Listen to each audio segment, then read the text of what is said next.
Good evening. I'm Matthew Spaulding, Associate Vice President and Dean of Educational Programs for Hillsdale College here in Washington, D.C. Welcome to the Alan P. Kirby Center for Constitutional Studies and Citizenship. Hillsdale College, as many of you know, is an independent institution of higher learning founded in 1844 by men and women, believing that the diffusion of learning was essential to the perpetuity of the blessings of civil and religious liberty. The purpose of this center, the Kirby Center in Washington, D.C., is to extend the college's mission to the nation's capital by teaching students, citizens, and political leaders about the principles and practices of American constitutionalism. One of those things that a statesman must know for the sake of his regime is how to deal with the world, an often hostile world. That skill is the skill of statecraft, or broadly understood, not just foreign policy, the art more broadly of managing the principles of one's regimes in the world. So American foreign policy is a set of long-term goals and grand strategy, but at the same time it must defend the independence of the United States so that America can govern itself according to those principles. This evening's lecture is the Harold Rood Memorial Lecture here in Washington, D.C. Professor Harold W., or Bill Rood as we fondly called him, was a teacher, mentor, and friend to many generations of students of government, history, and international relations.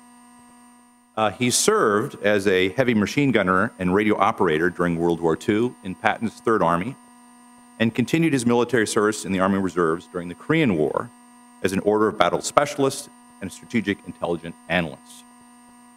Dr. Rood began teaching in 1962 at then Claremont Men's College, today Claremont McKenna College, where he became the W.M. Keck Foundation Professor of International Strategic Studies. Our speaker this evening is Dr. Stephen Cambone. Dr. Cambone is the founder of Adirondack Advisors.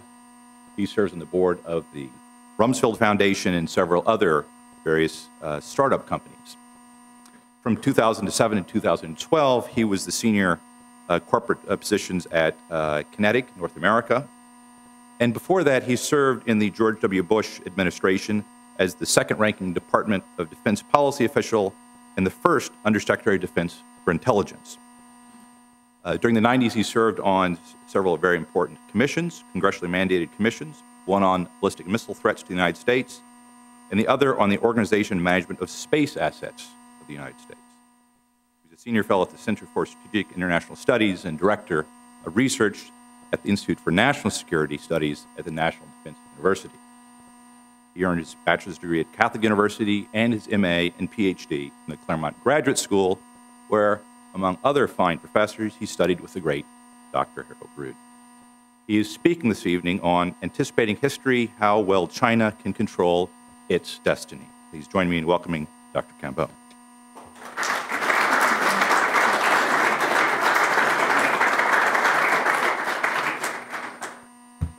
Good evening, everyone. Hi, Christine. Clara. There's a camera back there. Here's a place. It was only a little while ago that I realized that there wasn't a projector for you to look at those slides. And so I apologize. I was assured there would be, and I was assured that there'd be a copy of them here.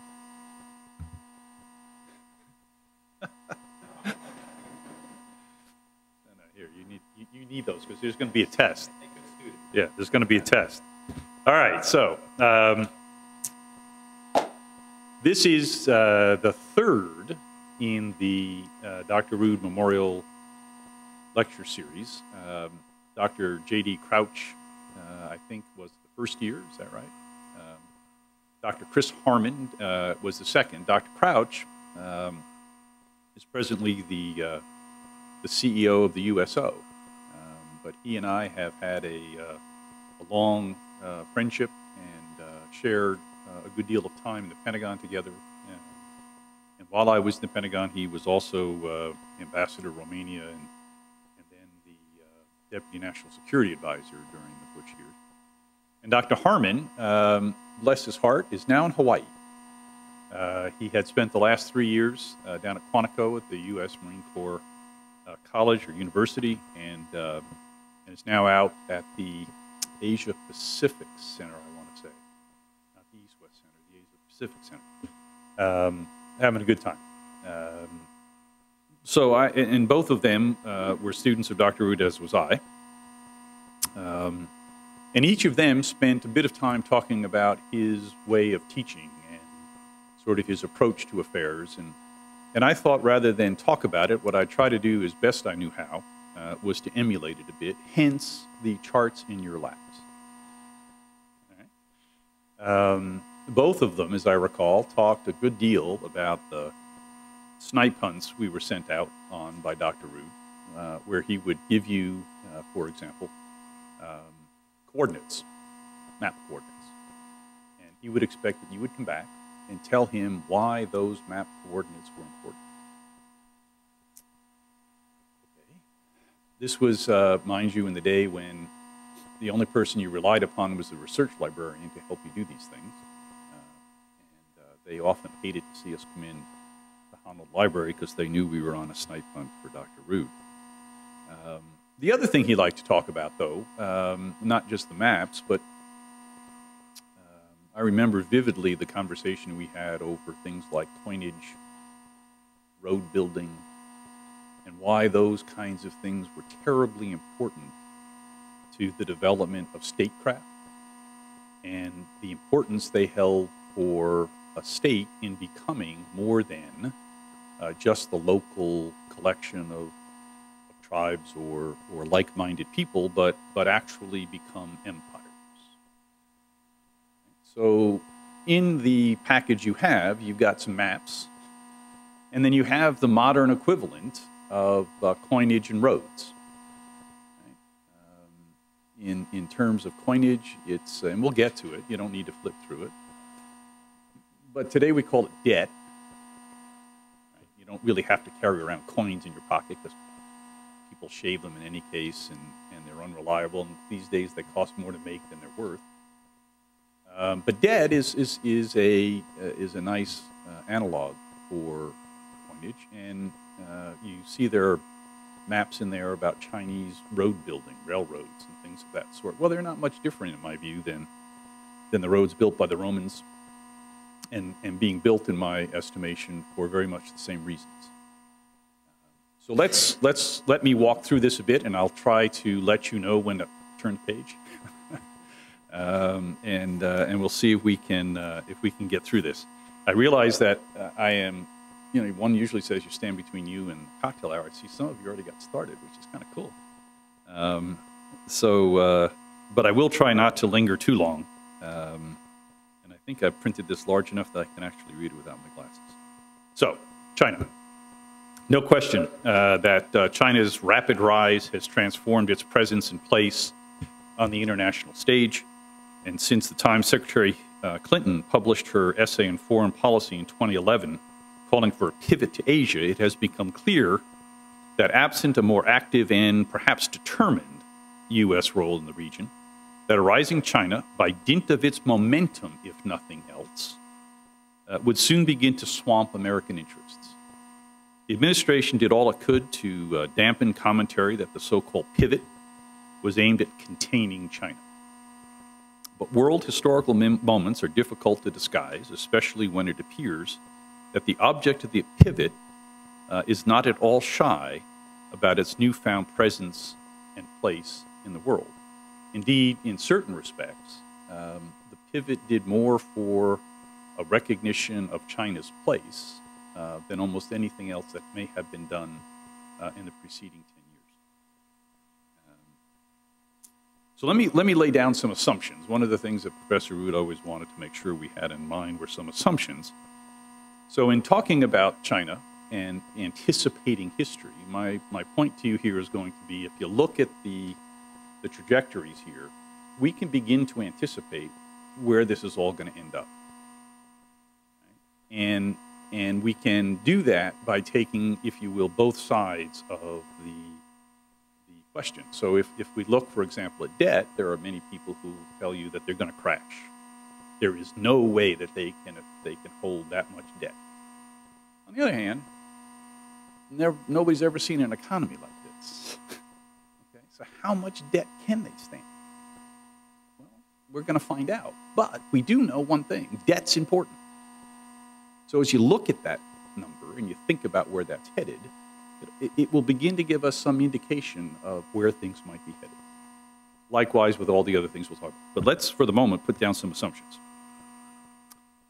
I'm going to assume here that China has risen. I'm not going to talk about its rise, its rising, it's maybe, it's done, it's here, it's the real deal, right? And one only has to read through the press clippings from the APEC summit to understand that China is now no longer hiding its light under the bushel, right? As Deng would have once said. It is clear that it is prepared to deal on equal terms with other great powers in the world. And we'll also assume that while it's indisputably a power in the world, its place is not assured. And I think, again, you can see in some of its behavior concerns about whether it's got enough staying power, if you will. So if well begun is half done, as the old adage says, it's still not clear whether the second half of the story to be told by the Chinese to themselves and to the rest of the world is going to turn out well. Can it close the deal, if you will, in taking its place on the stage in a way that is satisfactory to it? But that begs, of course, the question, what's satisfactory? And let me assume the following three things. First, it is seeking to make of itself a center of gravity, right, relative to the geographic regions on which it touches, and thereby extend its influence through those contiguous regions, especially east and south, into the so-called First Island chain, right, that line that runs from Japan down through Taiwan and into Indonesia, westward into Southwest Asia, and on into the greater Middle East, and by extension into the European Union. And if they achieve those objectives, China will indisputably be a regional and, by extension, a global power of the first rank. However, working their way out into that First Island chain does pose risks of confrontation. We see it every day between the United States and China, between China and its neighbors in the South China Sea, the East China Sea. And while reaching out to its west, which they have been doing quite a bit, right? The New Silk Road Initiative, $40 billion. I mean, they're putting a lot of money on the table to extend themselves into Central Asia. Is a place they haven't been in a very long time. And so they don't have a lot of practice out there these days. And you can read in their own discussions of their Go West strategy, their lack of experience in dealing with that part of the world and how they are going to have to shape and alter their approach because they know it's not certain they can succeed. Right? So whether they are looking east into the East China Sea, the South China Sea, and on into and around the Straits of Malacca and into the Indian Ocean, there's a lot of peril waiting for them there. There are a lot of people who aren't happy, if you will, in their assertion of their place. And if they look west, they understand for themselves that this is not a place they've been in quite some time. And they're going to have to figure out how to deal with it. So, yes, I'd like to be the center of gravity, but this is not going to be an easy thing to pull off. Okay? Second, they've got to rebalance their economy. They are an investment-led economy, and they have to move to a consumption-led economy. And again, if you read the commentary from President Xi after the APEC summit, he talks about the new normal. And that new normal he's talking about is precisely shifting their economic perspective from one where for every dollar they say they're going to invest, they count against their GDP, to actually consumption-led economy where the consumers, the rising middle class inside of China, have got to be driving the economy, much like it's driven in the rest of the world by consumption. Now, how far do they have to move away from investment to consumption? Well, that's something we'll take a quick look at, and that's something we might want to watch, right, as time goes by. How rapidly and how well can they move from one type economy to the other? It's going to be especially difficult for them as the population shifts right under their feet, and we'll talk a little bit about that. From the point where today they have 6 people for every 1 6 people working for every one who depends on those 6. And they will, within a couple of decades, be precisely the reverse. There'll be 1 person working for 6 people. And in population of 3.3 billion people, that's an interesting set of economic challenges that they're going to have. And third, they've got to manage this rebalancing trick in a way that their economic leverage relative to their trading partners, particularly those in Southeast Asia and South Asia, that their leverage with them is sustained. So what's been created in the region is a circular trade. You remember back to high school, right? We had the circular, the triangular trade, right? The goods came from England, they came here, and then they went down and got rum, and then they moved, and we moved timber over to England and all that kind of good stuff. Well, very much the same kind of trading cycle has emerged in Asia. And so whether it's Taiwan or Japan, Korea, South Korea, Vietnam, why were the riots in Vietnam 3-4 months ago so terribly important? Well, because the Chinese had essentially outsourced to Vietnam production on goods that they wanted to sell to the rest of the world because the cost of labor in China had gone up so much that they weren't competitive there. Right? So they had outsourced it down to the Vietnamese, and what was happening is that the local Vietnamese were taking out their unhappiness with China on the movement of the oil rig, if you recall. Well, they were taking that out on the Chinese owners of businesses in Vietnam. So there's a set of relationships that have grown up in that part of the world that are absolutely essential to not just China's economy, but to China's leverage as that big economy over all of its local neighbors. Because they are now bound up in a very tight economic relationship. And if the Chinese rebalance in a way that cause the locals to lose, even as China is improving, this is not going to go well for the Chinese and their relationships with all of those other countries on whom they are going to rely, the Chinese are, to keep the United States, again, from the perspective of the Chinese, from mucking in the affairs of this part of the world, right? Because what's the deal the Chinese are trying to get the other countries to buy? The deal is, China, will be the center of your economic world, and we're all going to have a win-win here, provided you don't let this outside power come in and upset these relationships. So that's the deal that's on offer today from President Xi. Fair enough. I mean, I'm not saying it's good, bad, or indifferent. That's the offer he is putting out there. But if he's going to deliver, then he's got to be able to maintain an economic relationship and a certain level of economic happiness with the states now that are in the region and dependent upon their income. Okay, so let's look a bit about this. What is it going to take to become the center of gravity? A handful of things. First and foremost, in my view, they have to solve the Malacca problem. And what's the Malacca problem? The Malacca problem is that something on the order of $4 trillion worth of trade goes through the Straits of Malacca. A vast majority of it, one way or the other, either feeding or being fed by the Chinese economy. And the Chinese at the moment have no means of protecting their trade moving through the Straits of Malacca. Can't do it. It's too far away. Now they're trying, but unless and until they figure out whether or how they want to solve that problem, they're going to have a difficulty asserting that they are indeed the center of gravity in that region.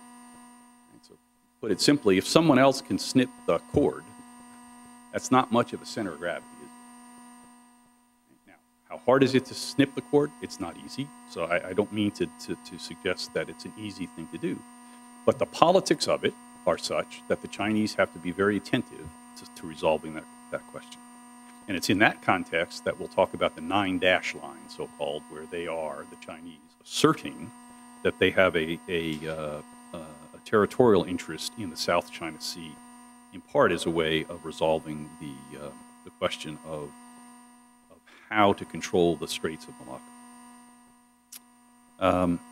They've got to neutralize Japan. So if you think about it, so we start taking a look at the maps, right? If you think about it, China comes out sort of smack in the middle of the space between the East and the South China Seas. The Japanese sit on the northern flank. And if you're going to move south and deal with things to your south, you really do have to do something about this country sitting up here that is closely allied with the United States, has the third largest economy in the world, and oh, by the way, if it chose to do so, could probably produce nuclear weapons. So how do you deal with that problem? Well, you began to see it, didn't you, during the APEC summit, right? The Japanese, who were worried about the economic relationships and all those other kinds of things, try to get a relationship established with President Xi. He holds out long enough. We end up with a disputed agreement that they are going to either agree to disagree, or they didn't have a disagreement in the first place, but maybe we'll talk about it later, paraphrasing. But that's what they tried to come to. The Chinese tried to force the Japanese to admit that there was an issue that needed to be resolved, and that once it goes into negotiation,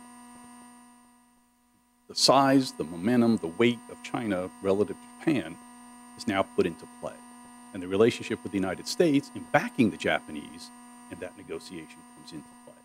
So figuring out how to manage the Japanese relationship becomes the second most important thing it seems to me they have to do. Third, political dissent. We focus very much on the West, the Uyghurs, and the concerns about the Muslims out in that part of the world.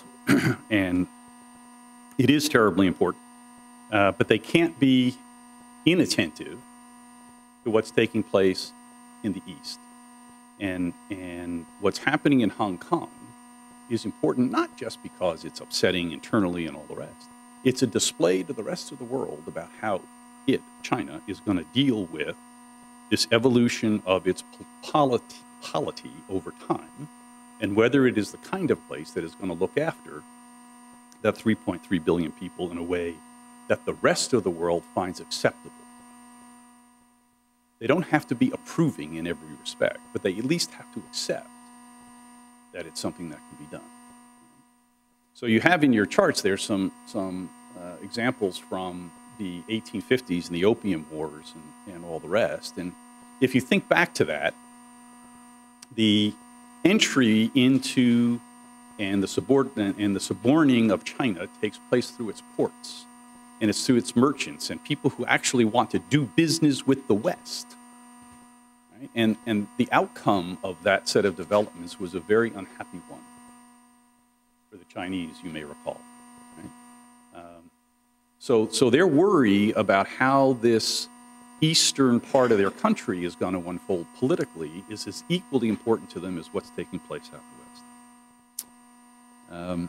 The new Silk Road we've mentioned, they've got to get that squared away if they're going to have any kind of ability to sustain themselves in Central Asia. And that means they have to get countries, some of whom don't particularly like China, to agree that, yes, we're prepared to have our economies tied intimately to yours under circumstances where our ballast in this is in many cases not the first choice to deploy because it's the Russians. Right? And so the Kazakhs don't really want to see the Russians take a bigger role in Kazakhstan as a way of offsetting Chinese influence any more than they do in the other parts of Central Asia. So the balance that's going on in this political contest, is one that the Chinese are going to have to deal with in a way that is very sensitive to the politics of these places. And lastly, they're going to make the center of gravity. They got to reduce to the vanishing point concerns in Moscow that China is going to take advantage of Russian weakness. So when you look at the oil deal, you ask yourself, who got the better of that one? Right? The Russians had to have some place to sell it. The Chinese sort of said, gee, you guys got a problem. You got to sell this stuff. Why don't you sell it to us? How long had they been trying to get that deal done? I mean, it had been gone forever. So who ends up with the leverage in that relationship, and do the Chinese gain some advantage by making that deal, giving the Russians a little breathing room, reducing maybe some tensions up in Manchuria and places like that in return for a little less friction in Central Asia? Don't know, but one wants to watch that unfold as time goes on. How about rebalancing the economy? There is this great discussion about the middle income trap. The middle income trap is a case where a country does a long period of growth, gets to the point where it has, for our purposes here, let's say 3/4 of the level of the standard of living here in the United States or in the UK or some of the most advanced countries. And there's a hump there that some suggest is real, others suggest maybe not so real, but it is a fact that very few countries in the post-war period have managed to move past that point where they are at 3/4, 2/3, 3/4 of the American standard, if you will, and get to the point where it is equally can be said to be an equal economy. So all this talk one hears about the size of the Chinese economy, it's all true. But when you do the division by 3.3 billion, right, it tends to reduce in the sense of the standard of living for the people in the country, just how much the economy is delivering to them. Right? What is that economy delivering to the people who actually live there? So overcoming that requires finding ways to do important things, and among them is the consumption economy we talked about a few minutes ago. It's how do you have to figure out how you're going to pay higher wages to a smaller workforce and get a higher level of productivity out of each of them, right? And the productivity rates for Chinese labor are not, something that you'd write home to mom about. You got to have a level of innovation in the economy that drives those kinds of changes. And so, back toward the end of the briefing package is some stuff there on where do the Chinese put their R&D money, right? And historically, it has been put into figuring out how to make better mice traps. Right? They didn't design the iPhone. Right? They assemble it. And there's a way big difference between those two things in a global economy. So figuring out how to convert themselves into that type of contemporary modern economy, or figuring out how to continue that hub and spoke thing, that hub relationship I talked to you about earlier, right? And not worrying about turning themselves into innovators. Who cares? I mean, if they produce every iPhone in the world ever made, that may be good enough. But they still have to take all of that money and get it converted into the pockets of the people who are living. So if you go back to the problem of the change in their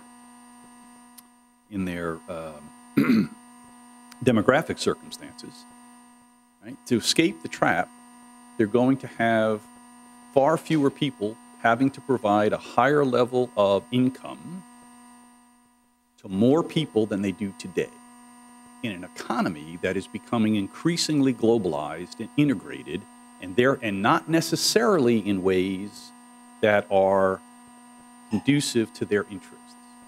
So they're going to have to adjust inside that new economy, even as they have been the engines of creating the one we're currently living in. So how's that for a paradox? Okay. So we keep looking at them saying, wow, this is really a big thing. Yeah, it's big, but it's complicated and it's going to be hard. There's also, I think, again, if we listen closely, a desire on their part to change the rules of the game in ways that are yet to be understood. So for those of you who are football fans, right, when they change the rules on pass interference, right, it fundamentally changed the game of football. The game of football today looks nothing like it did 20 years ago. It's still football, still basically the same rules, 100 yards, right? 4 downs, field goals, touchdowns, all the kind of stuff. It's a very different game than it was. Those of you who are basketball fans, when they did away at the professional ranks with zone defenses, or in the college game when they put in a shot clock, right? Those games changed dramatically as a result of small changes in the internals of the game, and it favored different kinds of teams. So one possibility, as the Chinese come to grips with this notion that there's an international system out there that controls and constrains them, over which they had little or no influence in the development of those rules, it could be that they're going to tweak them. And they'll try to tweak them in ways that are favorable to them. The other possibility is they say, look, I'm going to play rugby. I ain't playing football. We're just going to change the game entirely, and we're not playing football. So if you want a piece of my economy, you're going to play by my rules, and you're going to do it my way. Now, how practical is that? Well, it's hard to say. You may have noted that they are insisting that they have their own operating systems for their computers. And I noticed a small thing the other day, which was very interesting, having to do with your credit cards and swipes. They want a completely different system for using credit cards. So why would they want to do that? Well, it's the money that's going to flow through the Bank of China and not through Western banks. If you can make your currency into a reserve currency, and there, I think there's a chart in there that shows the growth in the number of swaps, agreements they have made with other countries to pay in yuan for goods, rather than converting into dollars and back to yuan. I mean, they lose money on those transactions. But if the world's doing it on their terms, it's a very different leverage that they have in the system. So where are they going to go? Hard to say. So when you look at all those things and you say, gee, you know, can they really... Dr. Rood liked to talk about, his aphorism was, with respect to foreign affairs, right? You run the show or it runs you. At the limit, that's probably right. Okay. But on a day-to-day basis, it's never clear who actually is running the show. But the question we have before us is, how well can the Chinese master the show in order to be, if not running it? They may not be its producer. They may be its director. They may be the star player. They may be able to have control over the script, right? Let's keep that metaphor going. So where are they going to go, and how well can they do it, and are they positioned to get there or not? So among their problems, you know, we've talked about some of them. Let's go to figure 0, just as a way of sort of setting the stage for you. It was once upon a time the single biggest economy in the world, and was so for a very, very long time.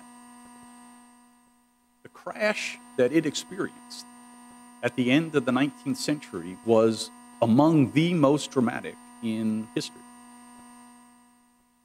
Hard for us to remember that fact.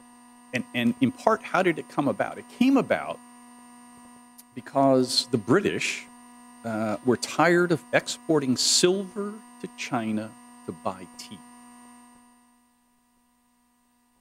And then they discovered, the Brits did, that you could grow the tea in India. Here was this huge economy where they could go get goods and services and all the rest. And so they went charging in there. And the emperor said, look, you don't have anything we want, really. And by the way, George, I let your guys come over here and talk to me, but I don't really want them back, because we don't need anything that you have. Well, in the end, that failed. right? And the Opium Wars leading to one thing to another. And by the time the 19th century ends, 3, 4, 5 million Chinese are dead in domestic strife. The unequal treaties are in place. The ports are being run by foreign countries. The age of humiliation is on them. The empire falls, right? The republic fails. Civil war. Japanese invade, and we end up with the Communist Party in 1949 finally winning the day. Now, for us, that's sort of foreign history, but I want to ask you to just sort of conjure up in your mind how you feel when you go to Gettysburg, or how you respond to Dixie. That experience, that American experience of the Civil War, is about the same historical period as the time of the Opium Wars and the beginning of the period of humiliation in China. So if there is a certain reaction that one gets from them, it's hardly surprising. Right? They remember historically what it meant, as that little chart on the right shows you, what it meant to be the biggest economy in the world. And Figure 1 then just gives you some idea of the extent of China. Okay, this was in the middle of the 19th century, early 19th century. They stretched a long way into Central Asia. And Manchuria was theirs, and oh, by the way, so was most of Indochina. So they were a massive power in the world. Although they were not connected to it, they were a massive power in the world. And those primary relationships early on were with the Russians, and of course with the Indians to some extent, and the Central Asian states. So talking earlier about their reaching back into that part of the world, not surprising, they'd been there, though a century and a half ago. So Figure 2 is the humiliation that I was talking about. It shows the country being cut up. So China wants to go back to the heartland, and you say, okay, so what does that mean? So the next three charts, I think, are just a way of showing you kind of graphically what's taking place. The one in the upper right-hand corner on Figure 3 is their infrastructure development for pipelines for gas and oil, reaching into that part of the world. The gas and oil taken from that part of the world will never, ever, ever, ever be sufficient to fuel the economy, but neither is the oil from Venezuela sufficient to fuel the American economy, or the oil from Nigeria. But if we don't have the oil from Venezuela and Nigeria, you sure as heck feel it here, right, in your pocketbook. So it's the marginal value, not the absolute value, that one has to begin thinking about. The second is the deal with the Russians, which has been a long time in the making, and seems to have been made. I don't know there's any, maybe somebody here does, I don't know there's any oil flowing yet, but when it does, that will be an important moment. But Figure 3A was my early reference to roads in the Roman era. These happen to be railroads. Now, what's interesting about this is not that they're building railroads. What's interesting is not even that they're not a single gauge, right? I mean, there are places along the way where you have to go from, I can't remember which way it is, a rail this wide to one this wide. But in modern technology, that's not that bad. You can do this with automatic switching things, and there are ways you can do that. What's more interesting about it is look how far the green line goes. Okay. The fact that there isn't much other than oil and some raw materials between Chengdu and Berlin, in certain respects, right, is less important than once you get through that space, you're on the other side where there are a lot of people, there's a lot of money, there's a lot of influence, there's a lot of opportunity, right, for an ambitious country that wants to draw as much of that world to it and exercise some influence over it. And I think as we watch them and ask ourselves, what are they going to do with their influence in these places? You'll begin to get an answer to the question, are they looking to assert themselves there? Are they looking to pass through? Are they looking to make it a, in Mahan's words about the ocean, sort of a common over which energy and goods can freely flow? Maybe. But as an indicator of what their intent is and what one would begin to want to concern oneself about, it seems to be interesting. The other thing I would like to note for you is it also flanks India. The only other country that can pretend to rival China in terms of the size of esse population, therefore the domestic markets, and the opportunity to have influence on the scale of the Chinese economy in the 2015-50 timeframe, other than the United States, is India. And their relationship, as we all know, is a mixed one. Right? So even as they're visiting down in Delhi, they're fighting up on the border, the Indians and the Chinese. It also puts the Chinese in Iran. And oh, by the way, it allows them to reach around the other side of Pakistan as well. So the strategic implications of having a way of moving across that part of the world and flanking those and influencing those one might want to influence is nothing short of breathtaking. Figure 4 is the 9-dash line we talked about. And you can see these are all taken from open sources. I mean, there's nothing special here. I think this is the New York Times, isn't it? Maybe South China Sea. And you can see how complicated the space is. Now, there are a lot of reasons people think they're down there. The energy is questionable. Some people think there's some people think there's not really much. Fish are important. Right? That's a very important commodity for all of the people who are in the neighborhood. But I'll come back to where I was before. It is transit on the surface of oil, liquefied natural gas, goods, and commodities, coal, through that stretch. That's going to be terribly important for them to have influence over in order to be able. Now, if you think then, so let's just close the point about the railroads. If you can reach through Central Asia and influence the greater Southwest Asia region, who lives on that side of the world? Well, the Saudis live over there, and the Yemenis live over there, and the Iranians live over there, and the Iraqis live over there. And what do they all have?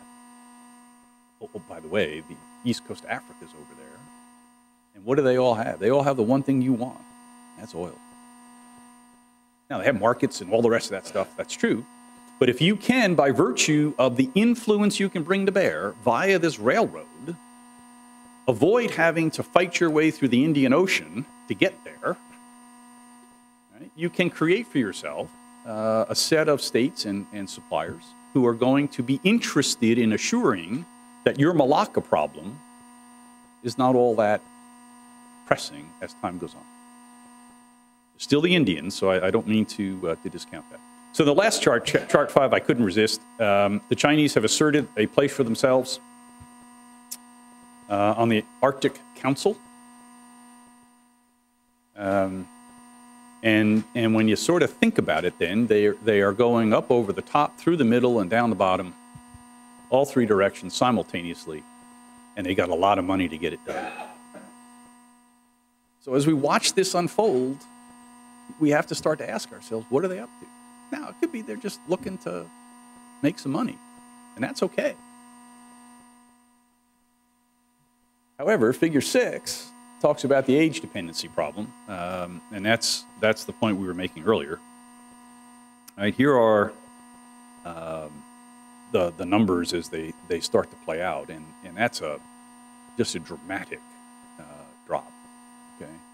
Now, mind you, there's still 3.3 billion people over here at the end. I mean, so it's not like they're shrinking in size. It's that the ratio of those who are going to generate wealth and those who are going to consume it is going to change dramatically. And so let's go back to the consumption economy. Right? And all of us look to be of an age where we understand what it means to take care of older parents, grandparents. If you've got 6 of them, that is 6 people you have to take care of. Okay? How's that gonna work? And we're doing that for most of us, most of the time 1 at a time. Right? My wife's gone through 3 in the last 10 years. But they're 1 at a time. And there are Medicaid things, and there's welfare, and there's a huge social safety net here in the United States to help. There is no such thing to speak of in China. So it's got to be created, and it costs money, and it takes time. Right? It's got to be paid for. That middle class of people, right? They will move 350 million people, 400 million people into cities in the next decade. So imagine the entire United States being picked up and moved into a city and turned into a middle class population. Think of what the demand on the economy is going to do when you do that. It's intentional. They want that. They want to see that energy put into the economy, right? Because the money starts revolving, the consumption stuff goes, the economy grows. That's all good. But there's 350 million people in those cities that have to, it's not just the infrastructure, it's not just the apartments, right? It's the schools, the social safety nets, all of the things that go with living in an urban environment that have to be looked after. And, by the way, I haven't got it here, the Gini effect, that is the distance between the people who have money and the people who don't, is worse there than here, right? So if you think the 1% problem here is significant, it's worse and getting worse in China. So there's an underlying social set of issues that they're going to have to. The index of the populations on 7 is just one of the most startling charts I've ever run across, and gives you an impression, that we're not so bad here, relatively speaking. So that's the cohort of people in that age group who are going to be capable of supporting the economy and those who are elders. So let me take a minute, because we're sort of running out of time, and just quickly go through the last set here. On leveraging growth, I talked to you about this before, $7.2 trillion of debt since the Great Recession, designed to pump up the economy. And guess what? It succeeded. Did a terrific job. There's no question that they managed their way through this and came out the other side with an economy that is, in ordinary terms, somewhat better off than our own. But it was done by way of investment. Right? So you keep putting investment dollars in, and you keep priming the pump. So you want to talk about a stimulus program? And it was done differently. But in the end, it amounted to pretty much the same thing there as here. But the difference is that their economy was at a lower level of development, and therefore there is an effect of that investment, right, that is greater when the economy is smaller, but as the economy gets bigger, the effect of each dollar spent goes down. So they're at the point, which is what figure 9 shows you, that they're on the wrong side of the return on each dollar invested. So even if they didn't want to rebalance the economy, they can't keep making it grow at the rate that they would like to see, which is something north of, in my view, 3%. They talk about 7, but if they can make 3, I think they'll be in great shape. But they can't get there simply by investing more money. They've got to find a way to get the consumption side of the economy moving in order for the entire economy to improve. Skip 10, it's too complicated. But number 11 brings home the point, because the advantage of investment on a small base is you get a huge return. And so what the chart on the left shows you on number 11 is for other economies, and the number on the bottom is from the time they took off. Okay, when did they start to really accelerate in terms of their growth?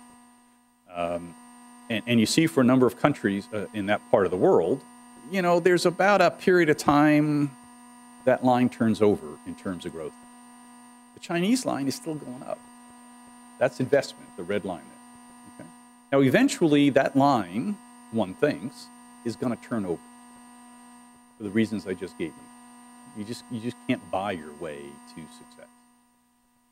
And the chart on the left is an illustration of the effect of the line turning over on those three economies in terms of the drop in their GDP, right, relative to the period when they were growing. And the orange or pink, right, is all down. Now, the Japanese did particularly badly, but the South Koreans and the Taiwanese had similar effects on the drop in their GDPs. So if they're suggesting that 7 is not a bad number, I'll wager they're closer to 5 and maybe lower than that. Can they stabilize it? Absolutely. Right? It is a big economy after all. But let's go back to something I said to you earlier. It's not going to affect just them. So that chart on 10, or 11 rather, is on the right is what it does domestically. Let's take a look on 11 on some of the estimates that have been made of the effect of a slowdown of 1 percentage point, that is from 7.5 to 6.5, for example, on their trading partners' growth. Okay, so the estimates here are not very much for the Germans, in part because they don't have much trade with the Germans. It's not insignificant, but it's not so great that the Germans can't find other places to put it. The Taiwanese, on the other hand, and you're seeing here that circular trade I was talking about, their economy takes a hit, right, by as much as 0.8 of a point for each point that the Chinese lose. 2 points for China would be 1.6 points. So it's additive. The chart on the right is commodities, and you know, here you see the people you would expect to be hurt, the South Africans, Chile, and if you go check the commodity prices for those countries, you're already seeing it. You're seeing it on oil. Right? Part of the reason that there is a drop in the price is there's less consumption taking place, not just here but there as well.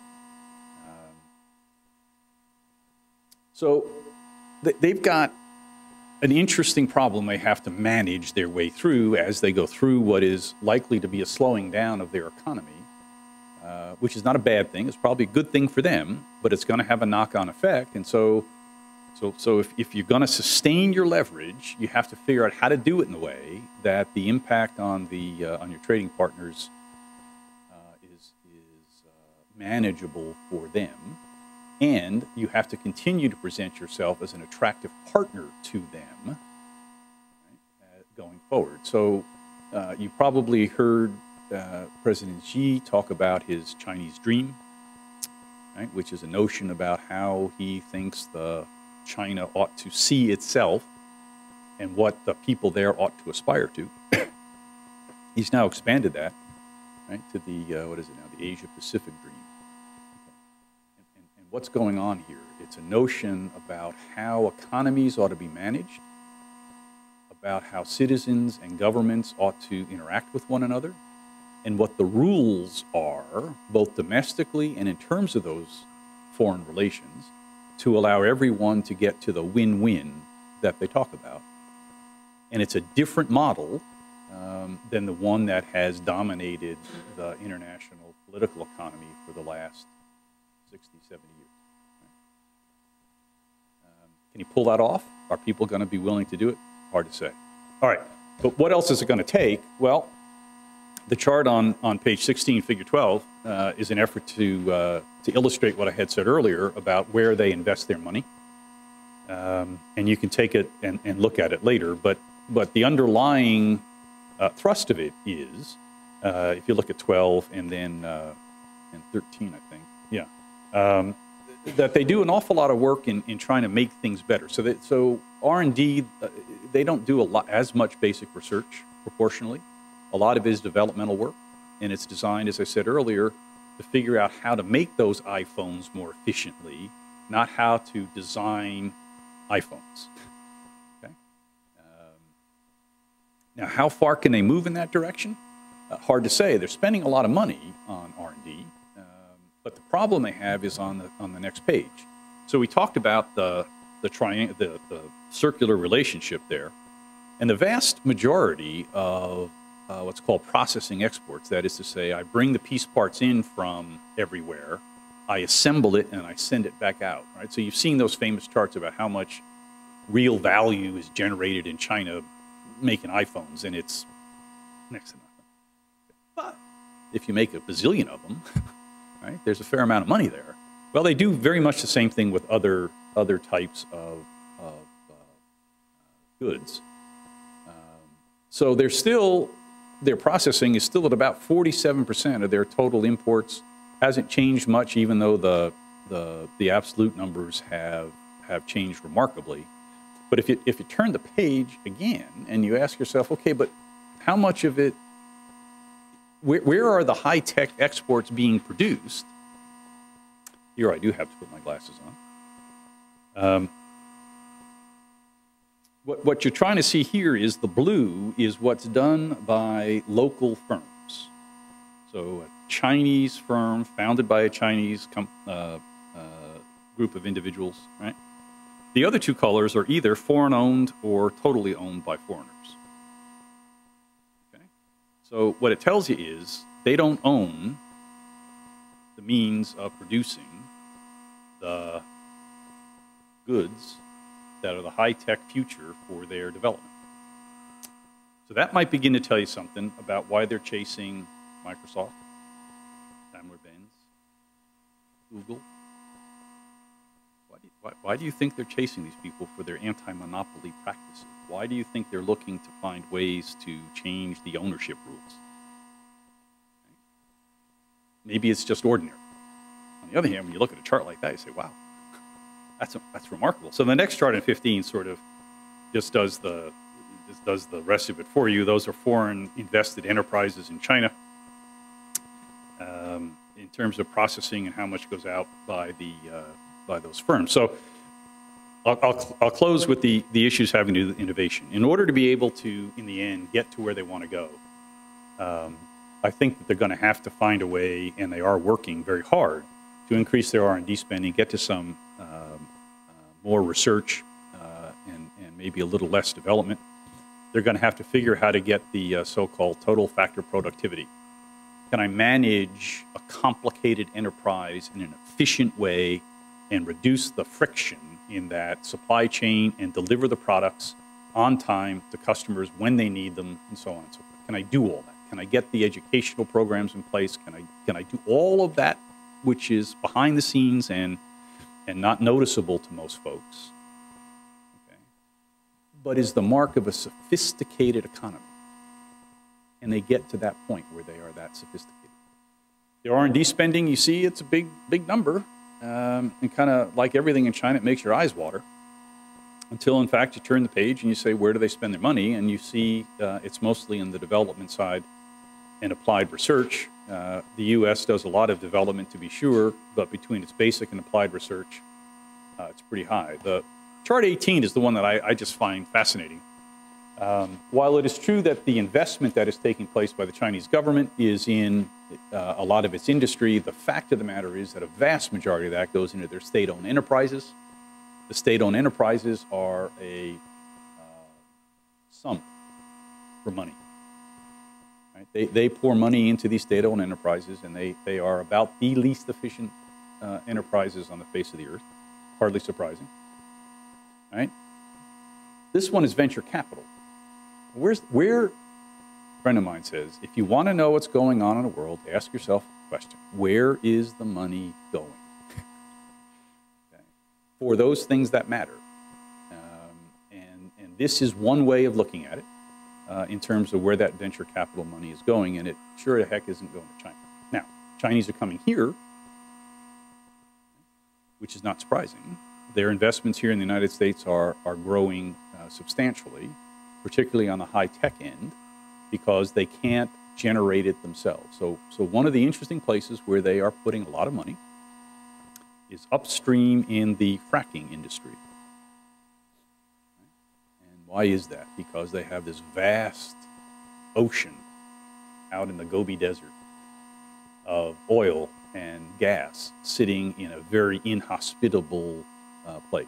And they're trying to figure out how to get the technology to go ahead and bring that technology home. So figure 20, just skip over the next one because we don't need to do that, is where they're putting their money in the high-tech sectors. That one deal is I think that's the Lenovo deal in 2005. But they're spreading their money around.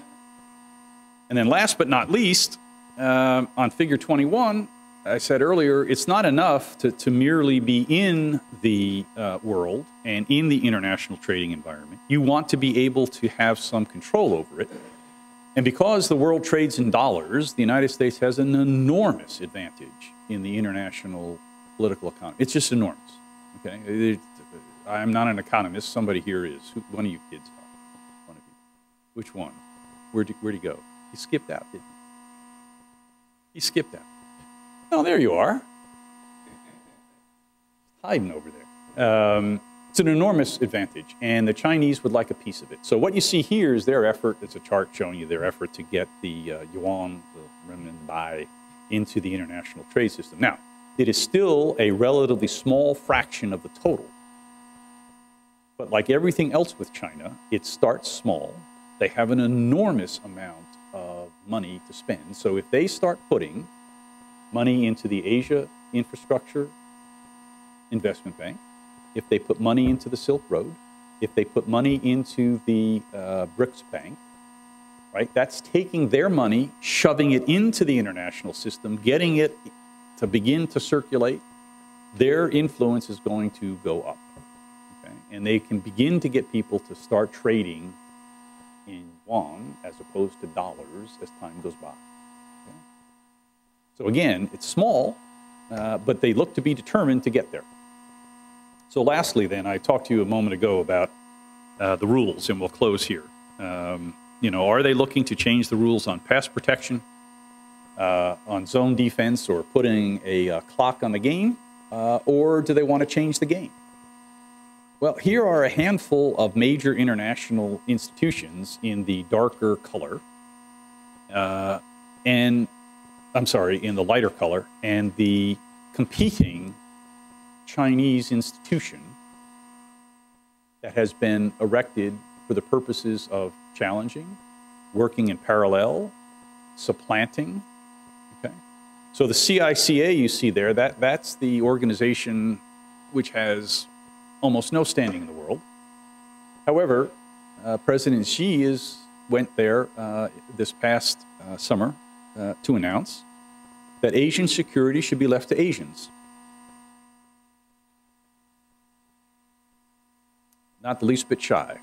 The BRICS, we mentioned the bank, and so forth. So there's a handful of these institutions that they're working very hard to rework. So what I did on the last slide, you know, and I'll leave you to sort of work your way through it, and I apologize for the little marks next to some of them. There was meant to be a notes page that went with it. But if you look at activity, and this is really just a look over the last year, and you divide it into the categories we talked about, which were the center of gravity, rebalancing the economy, and then working the international political economy.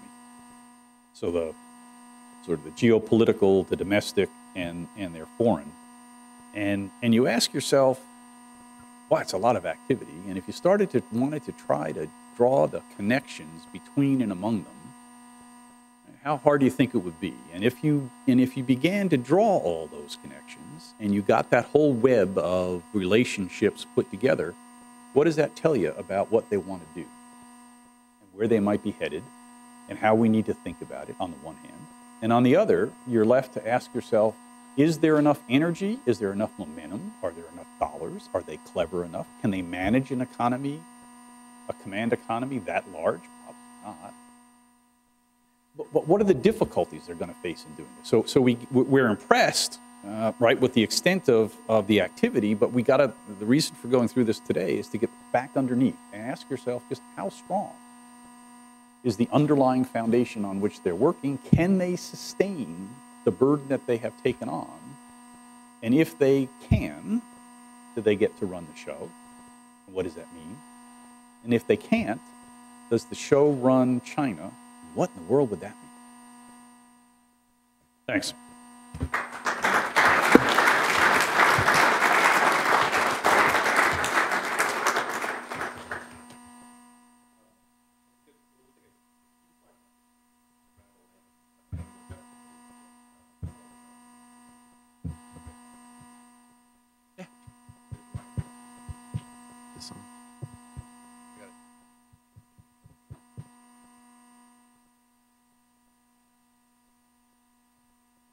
Yes, I saw an article in the Post this past Sunday in the editorials about how China is now an indispensable nation, the word they use, economically, and this has been happening, evolving over several years since they made most favored nation status, China. But and I can see from what you're saying here that strategically they're rather intimidating to us because they can do things like the Northern Sea Route. I thought was interesting because they could cooperate with Russia, and that's actually the shortest sea route, I think, because the longitude lines are close together up there between Europe, Asia, and North America. Right. But there are a couple issues I would like you to address. Sure. They're not strategic. One is Barack Obama's. Well, actually, Michelle Obama her two daughters were on a goodwill trip to China. I'd like to know what would be their status if Barack Obama were born in China and under the one-child policy. What would be the status of his two daughters in that situation?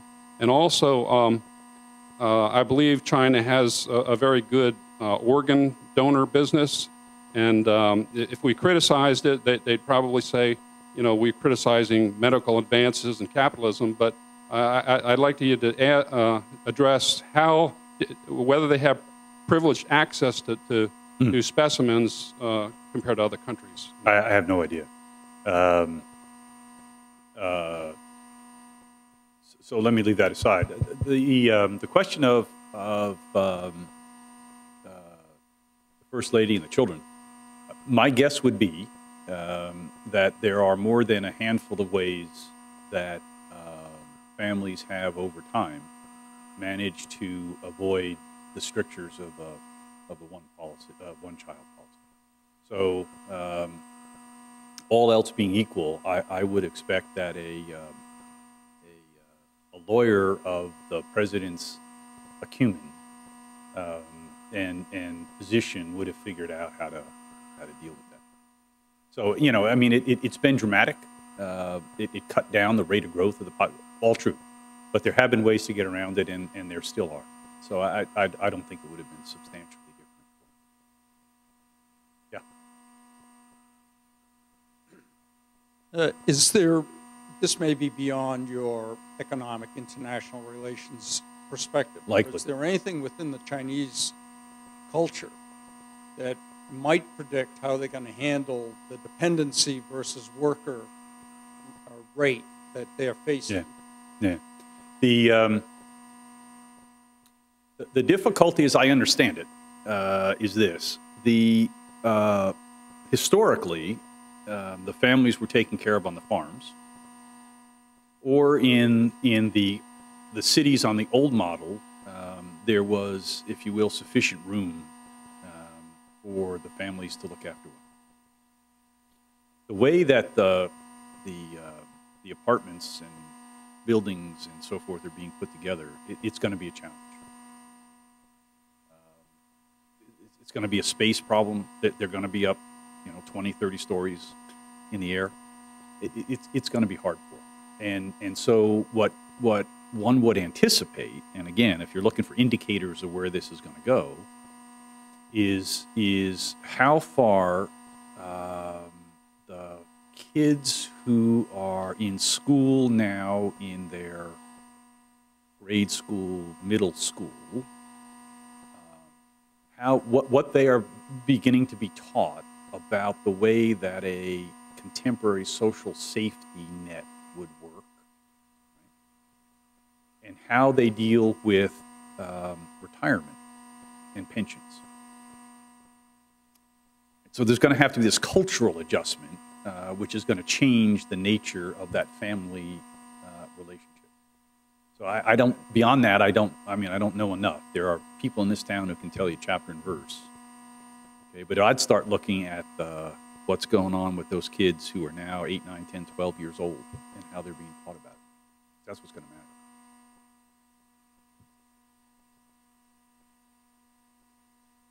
Sir. In the last presidential election, there was some talk about the yuan and the relative value to the dollar and pushing that up.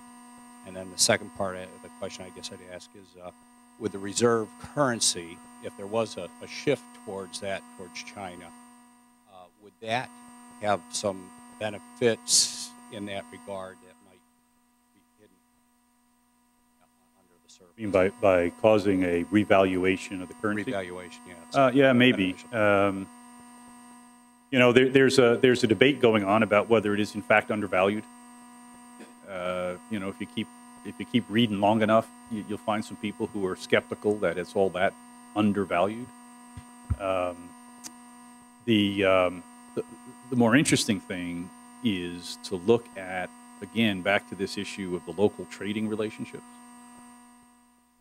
The local currencies seem to be unofficially pegged against Chinese currency. So they float within a pretty close approximation, or at least they have over the last few years.